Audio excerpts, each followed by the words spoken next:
Josué capítulo 5.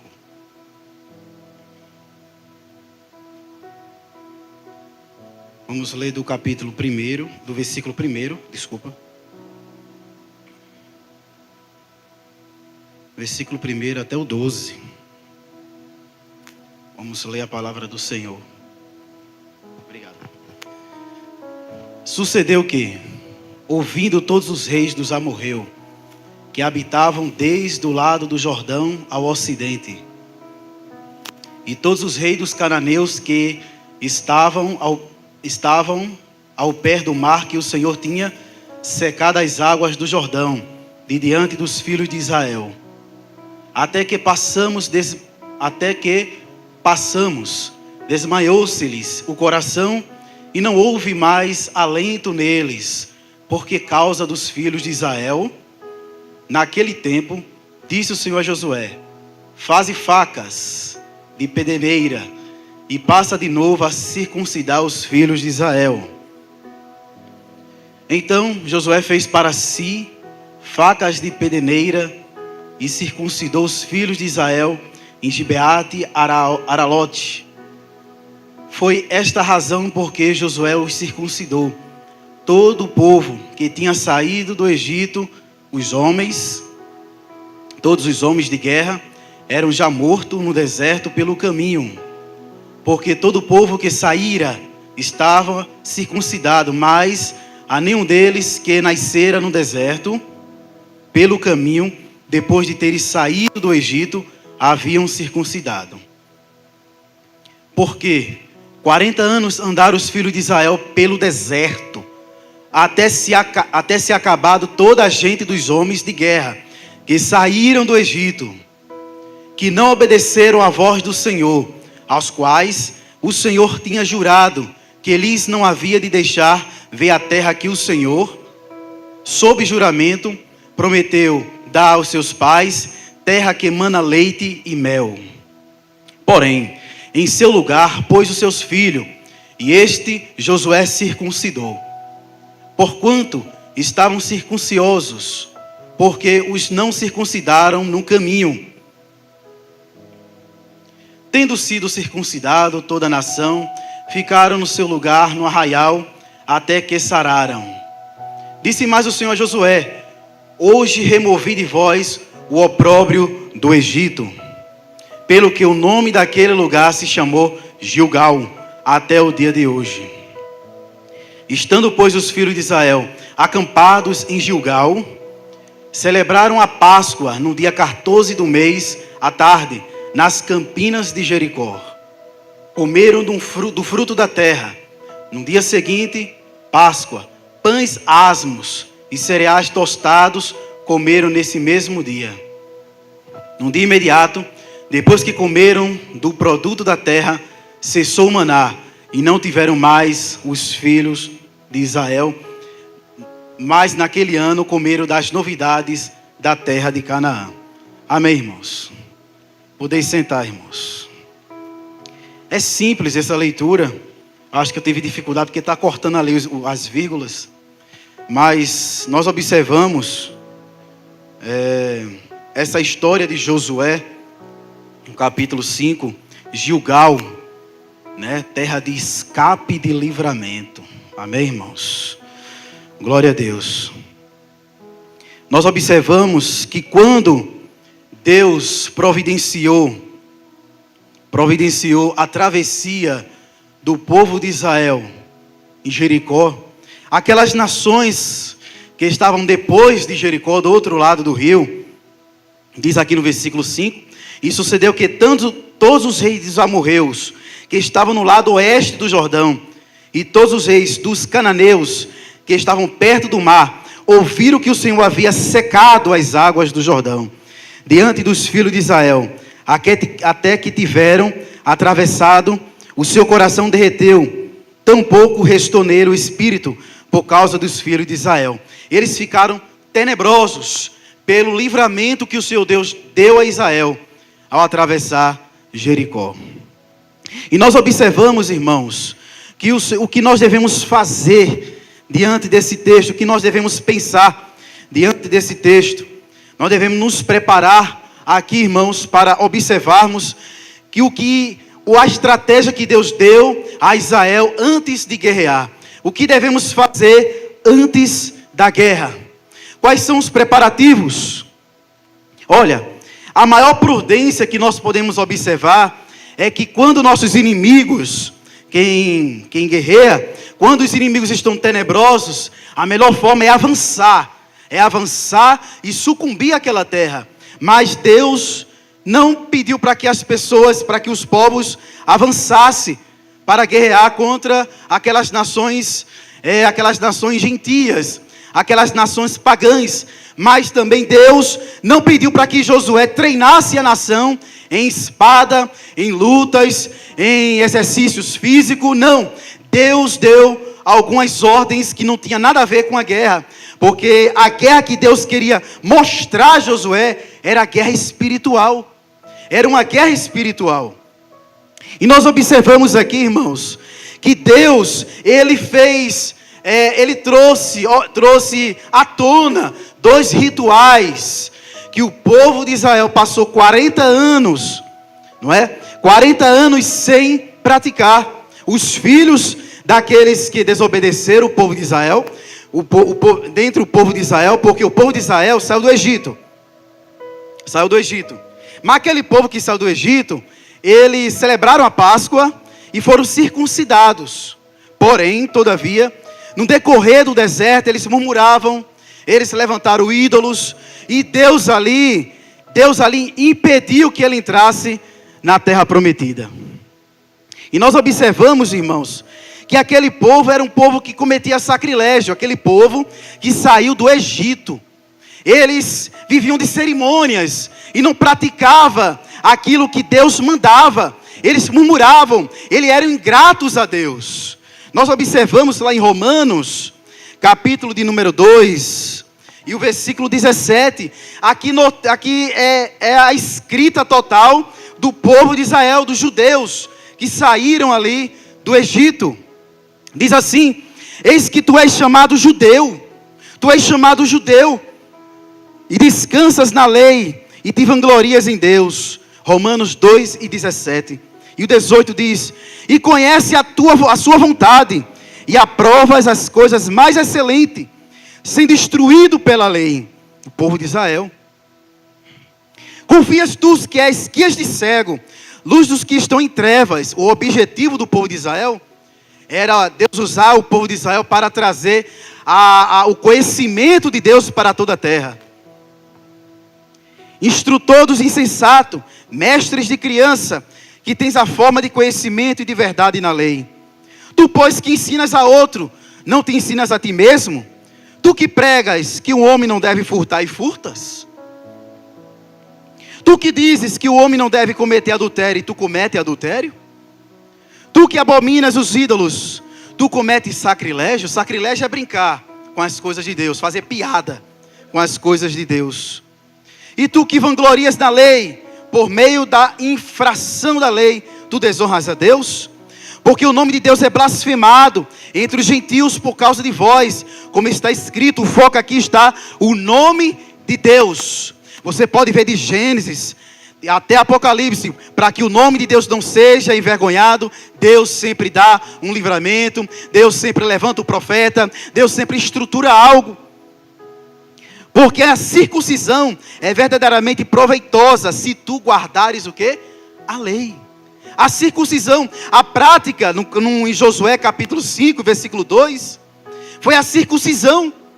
A circuncisão era uma forma, é uma aliança que Deus fez com Abraão, para mostrar ao povo de Israel, para fazer eles lembrarem da promessa que foi feita a Abraão.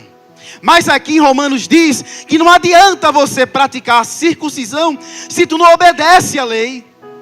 Então aquele povo que saiu do Egito desobedeceram a Deus, mas eles geraram filhos, e aqueles filhos daqueles desobedientes que morreram no deserto com o decorrer do tempo, não praticaram essas leis, que era a circuncisão e a Páscoa.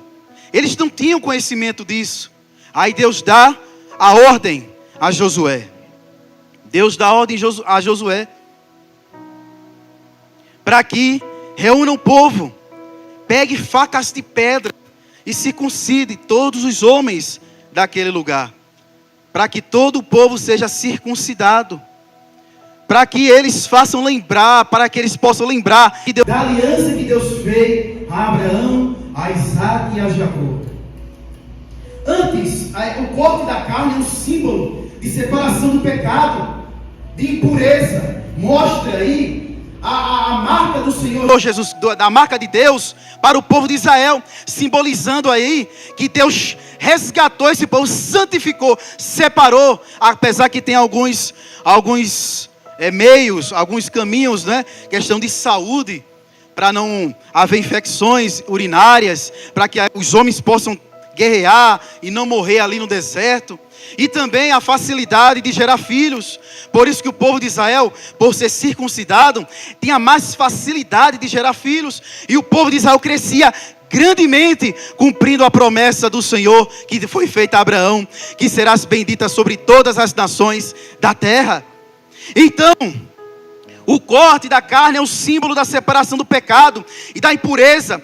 Antes, irmãos, de observar, antes de ficarmos focados só no ritual religioso, isso quer dizer, isso nos mostra mais, nos eleva mais para uma batalha espiritual, para mostrar, para lembrar o povo de Israel.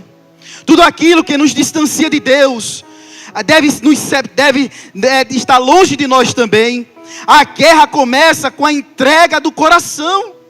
A guerra não começava, Deus não queria mostrar a Josué que a guerra não começava no treinamento com espadas, não começava em fazer exercícios físicos, mas começava no coração, começava na estrutura, começava na santificação. Lá em Romanos capítulo 12, diz assim a palavra do Senhor. 12:1. Romanos capítulo 12, versículo 1. Romanos 12 e o versículo 1. Rogo-vos, pois, irmão, pelas misericórdias de Deus, que apresentei o vosso corpo por sacrifício vivo, santo e agradável a Deus, que é o vosso culto racional. Eles tinham que estar diante de Deus dessa forma, em um sacrifício vivo. A geração que cresceu no deserto nunca havia sido circuncidada, e agora é a hora de Deus renovar sua aliança. A circuncisão simboliza um novo começo. A guerra não é apenas externa, mas uma transformação interna. Tem momentos em nossa vida que devemos fazer um setup em nossas vidas. Às vezes estamos dando tiro no escuro, não sabemos para onde ir, não sabemos aonde era o caminho, qual é o caminho, igual a Tomé, não sabe quem é a verdade ou a vida. Jesus chegou diante deles, dos discípulos, e disse: eu sou o caminho, a verdade e a vida, e ninguém vem ao Pai a não ser por mim. Às vezes, irmão, às vezes não, mas sempre devemos fazer um setup em nossas vidas, começar do zero, levantar-me-ei e irei ter com meu Pai. Tem que começar do zero, tem que tomar atitude. E aqui o Senhor Deus estabelece esse ritual da circuncisão. A circuncisão também é uma ação que remove o estigma do passado. Deus quer nos libertar das cadeias do passado para nos dar um futuro de vitória. Deus, irmãos, estava aí preparando o caminho. Estava preparando o caminho para o povo de Israel, para que dê livramento e escape das mãos dos amorreus, das mãos daquele povo de Jericó, povo pagão, da qual Deus usou o povo de Israel como juízo para aquele povo pagão. Então, irmãos, nós podemos observar, irmãos, essa grande estrutura, esse grande ritual que Deus estabeleceu. Hoje em dia a igreja não pratica a circuncisão, mas sim, a circuncisão foi trocada pelo batismo em água. O batismo em água é nascer de novo, é morrer para o mundo e nascer. É uma simbologia que mostra que você morreu para o mundo e está vivo para Deus. Mas, irmãos, mas para ser salvo precisa ser batizado em águas? Não, mas todo salvo almeja ser batizado em águas. Então, batismo em água é sepultamento. Então, Deus, Jesus Cristo estabeleceu no lugar da circuncisão para a igreja do Senhor. É o batismo, é o sepultamento. Aquele que crê será salvo. Aquele que crê e for batizado será salvo. E quem não crê será condenado. Nós observamos, irmãos, que o Senhor Jesus Cristo estabeleceu isso para a igreja. A segunda preparação do povo de Israel, irmão, era a Páscoa. No versículo 10, diz assim a palavra do Senhor: e os filhos de Israel acamparam em Gilgal e celebraram a Páscoa no 14º dia do mês, ao entardecer nas planícies de Jericó. Os cristãos não celebram Páscoa. Nós celebramos a Santa Ceia. Jesus Cristo, quando reuniu os discípulos, matou, alguns possam imaginar que ele mandou atrás do pão e do vinho, não, ali foi depois. Pegou o cordeiro, as ervas amargas, os pães sem fermento, matou o cordeiro, preparou assado, sem tempero, colocou na mesa, e ali praticou a Páscoa com os discípulos. Ao comerem a Páscoa, ao ficarem satisfeitos com as ervas amargas, para lembrar dos dias amargos do Egito, e do cordeiro para lembrar do livramento que Deus fez, quando ele pediu para colocar o sangue nos umbrais da porta, e o anjo da morte passou. Jesus Cristo, aproveitando esse momento, vamos trocar isso aqui agora. Agora não será Páscoa, será Santa Ceia.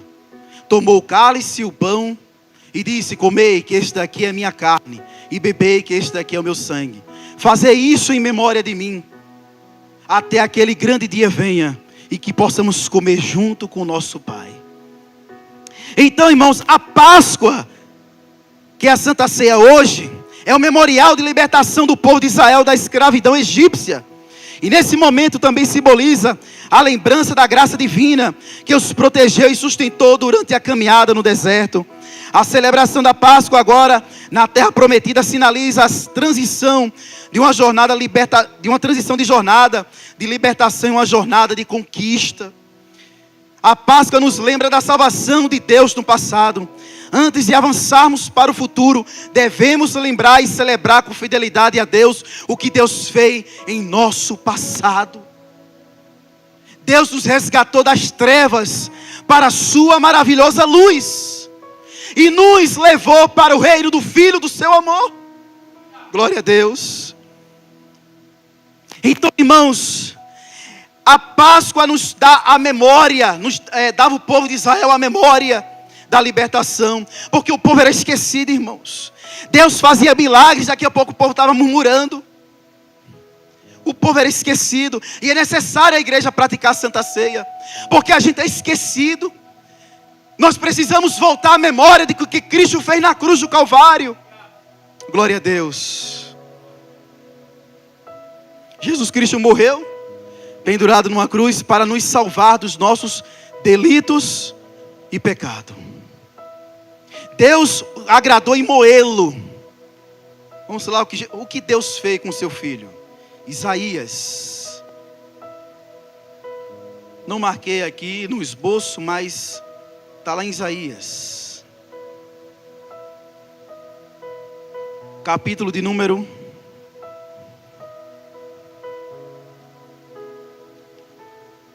Isaías, capítulo 53, versículo 3. E ele é desprezado e rejeitado dentre os homens, o homem de dores e familiarizado com a tristeza. E nós escondemos dele a nossa face. Igualmente, ele foi desprezado e nós tivemos por nada. Certamente ele suportou nossas dores e carregou nossas tristezas. Contudo, nós os considerávamos atingido, ferido de Deus e afligido. Porém, ele foi ferido por nossas transgressões. Ele foi esmagado por nossas iniquidades. O castigo que nos traz a paz estava sobre ele. E pelos açoites que feriram, nós somos curados. Todos nós, como ovelha, temos nos desviado. Nós temos nos afastado, cada um para o seu próprio caminho. E o Senhor tem posto sobre ele a iniquidade de todos nós. Quando Jesus Cristo morreu na cruz do Calvário, algo bem espiritual aconteceu. Foi Deus que quis massacrar Jesus Cristo. A ira de Deus, que era para cair sobre nós, caiu sobre seu Filho. Porque quem deveria pagar pelos pecados era o homem, mas só quem podia pagar era Deus. Por isso que Deus se fez homem, e ali cumpriu a exigência de Deus, da justiça de Deus. A ira de Deus Pai caiu sobre o seu Filho. E Jesus Cristo, quando morreu na cruz do Calvário, nos 3 dias que ele estava ausente, aqueles que morriam na lei do Senhor e obedecia, ficava em um lado, que era o seio de Abraão, e no meio desse estava o abismo, onde era o tetrarca, onde ficam os demônios alojados, que serão soltos na grande tribulação.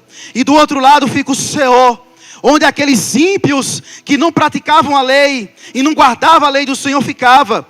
Por isso que o rico Lázaro, ficava de um lado e Lázaro ficava de outro, e ele gritava para molhar a ponta do seu dedo, para ele pudesse se satisfazer, porque o calor era muito grande, aonde ele estava, que era o Hades, e o seio de Abraão, e no meio o abismo, onde é o Tártaro, onde ficam os demônios, que serão soltos na grande tribulação. Jesus Cristo chegou, pregou o evangelho para aqueles que morreram na lei. Olha, eu sou a lei cumpriu em mim, pegou esses homens e levou para o terceiro céu, e ali estabeleceu a ordem no céu e no cósmico. E o Senhor Jesus Cristo deu dons para aqueles homens, e estão no terceiro céu. E depois desse momento que Jesus Cristo fez, ele ali veio à terra, ressuscitou o terceiro dia e se revelou para os seus discípulos. A morte de Cristo, né? É mais adiante do que nós pensamos. Fez muita coisa no reino espiritual e no físico. Amém, irmãos? É igual quando Jesus Cristo falou, Lázaro, vem para fora. Não só foi simplesmente lá para fora. Jesus foi lá no céu, buscou a alma de Lázaro, colocou no corpo dele, transformou sua carne, e ali ele ressuscitou. Então, irmãos, a Páscoa mostra aqui a libertação do povo judeu, quando estava ali no deserto. E Deus deu outra ordem, irmãos, lá no versículo 12, em Josué capítulo 5, versículo 12, diz assim: e cessou o maná da manhã, após ele terem comido do velho grão da terra. Os filhos de Israel também não tiveram mais o maná, mas naqueles anos eles comeram do fruto da terra de Canaã. Amém, irmãos? Não foi uma ordem, não foi uma ordem, foi o cessar do maná.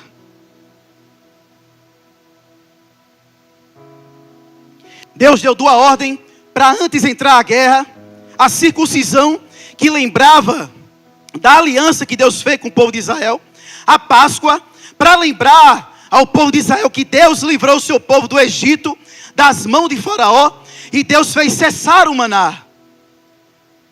Nós podemos observar, irmãos, que o cessar do maná também tem uma simbologia muito significativa para nossas vidas. O povo de Israel agora está na terra prometida, e a primeira coisa que Deus lhe oferece não é um exército, não é uma estratégia militar, mas uma alimentação abundante. O maná cessou e a terra começou a produzir frutos. Deus nos prepara para a batalha, também no sentido de nos dar ferramentas necessárias para sustentar nossa vida espiritual. Deus estava agora mostrando ao povo de Israel que vocês agora podem ser independentes. Agora eu te dei saúde, eu santifiquei a tua vida, agora você pode andar com os teus pés. Deus nos dá provisão em tempo de guerra. A transição do maná para o alimento da terra é o símbolo de maturidade. Deus nos dá maturidade. Tem crente que é menino, 1 ano, 2 anos, 3 anos, continua menino, mas Deus já te tirou do leite, já te trouxe para o mingau, agora você está no mocotó, na comida sólida. Cresça. Tem que crescer, irmãos. Não é só maná, não. Não é só papinha na boca, não. Tem que cultivar, tem que cavar o poço, tem que descer. Glória a Deus. tem que buscar, tem que orar, tem que jejuar, tem que vigiar. Glória a Deus, louvado é o nome do Senhor Jesus Cristo. 10 anos de crente, o que tem dizendo no Salmo 23? Eu não sei o que está dizendo. O que é que está dizendo? Não sei. 10 anos de crente. 10 anos de crente porque Jesus te salvou, eu não sei. Ainda é menino, ainda está no maná, mas Deus quer te dar provisão. Glória a Deus. Cultivar a terra espiritual, a terra prometida exige cultivo. Deus nos dá a ferramenta, mas cabe a nós trabalhar nela. Isso implica um trabalho constante de oração, estudo da palavra e santificação. O que é fazer a obra do Senhor?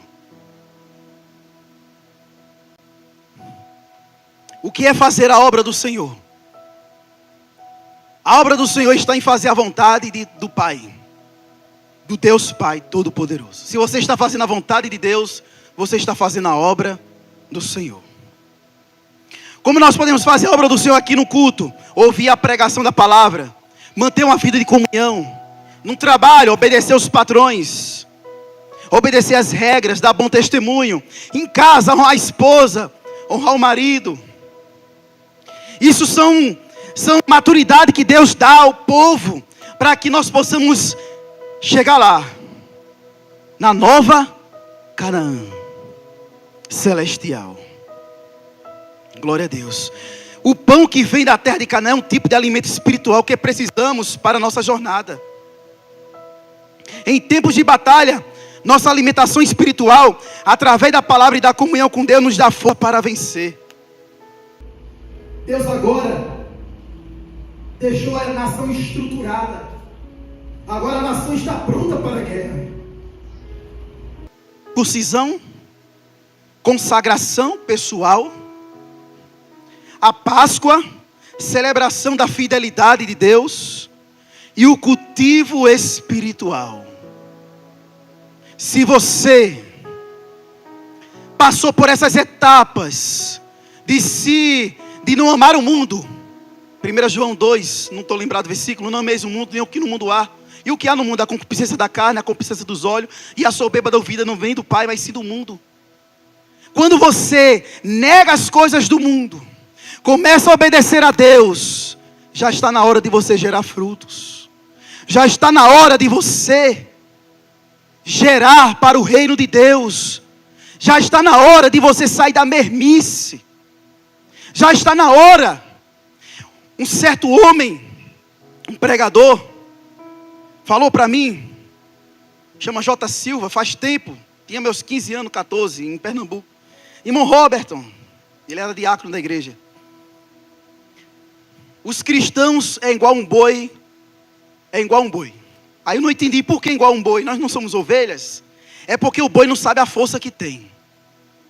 Porque se os cristãos soubessem a força que tem, o Brasil não estava do jeito que está. Temos da palavra de Deus.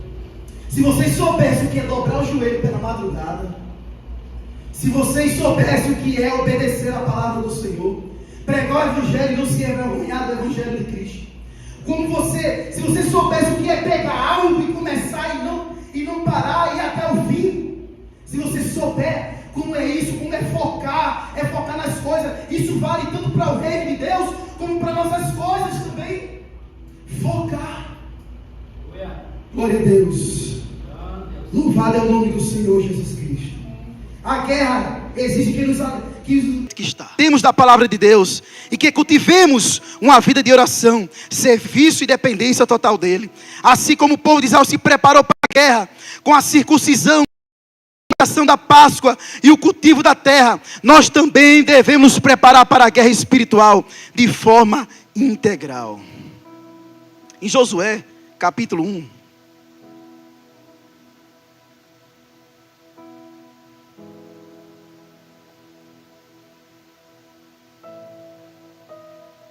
versículo 7. Josué capítulo 1, versículo 7.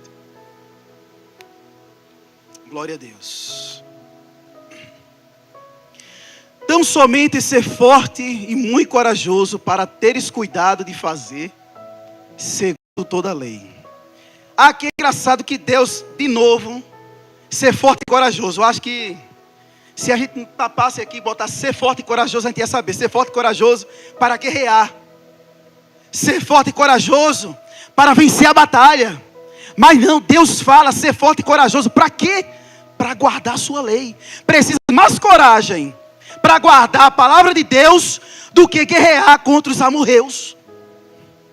Precisa de mais coragem para tu ser crente de verdade do que você querer tentar atravessar o mar com as tuas próprias forças. Precisa de mais coragem, então somente ser forte e muito corajoso. Para quê? Para teres cuidado de fazer segundo toda a lei que meu servo Moisés te ordenou.